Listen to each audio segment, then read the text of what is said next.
षटतिला एकादशी की पौराणिक कथा।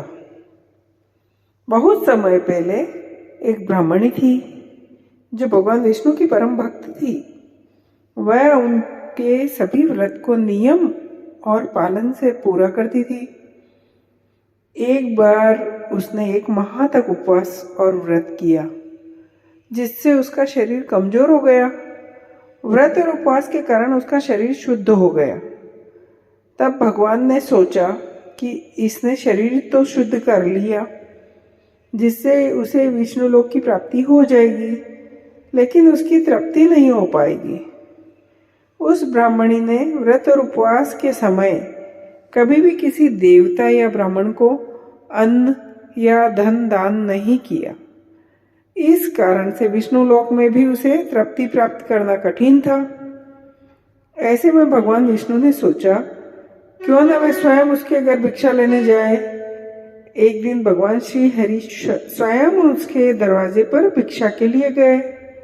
उन्होंने ब्राह्मणी से भिक्षा मांगी तो उसने मिट्टी का एक पिंड दे दिया। भगवान विष्णु वहां से अपने धाम लौट आए। मृत्यु के बाद वह ब्राह्मणी विष्णुलोक पहुंची, जहां पर उसे एक आम का पेड़ और एक कुटिया मिली जो धन धान्य से रहित थी। वह खाली कुटिया देखकर चिंतित हो गई।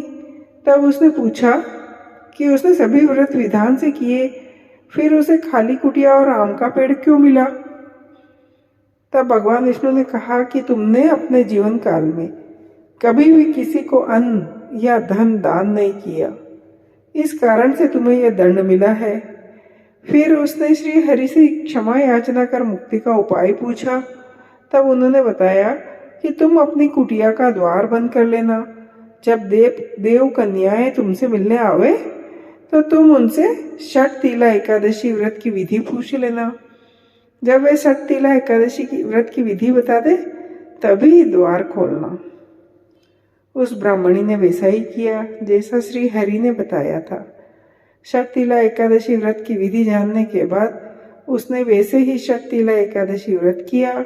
व्रत के प्रभाव से वह सुंदर हो गई तथा उसकी कुटिया धन धान्य से परिपूर्ण हो गई।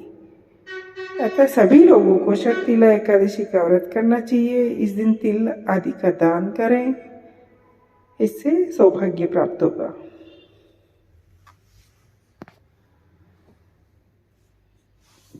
षटतिला एकादशी की पौराणिक कथा। बहुत समय पहले एक ब्राह्मणी थी जो भगवान विष्णु की परम भक्त थी। वह उनके सभी व्रत को नियम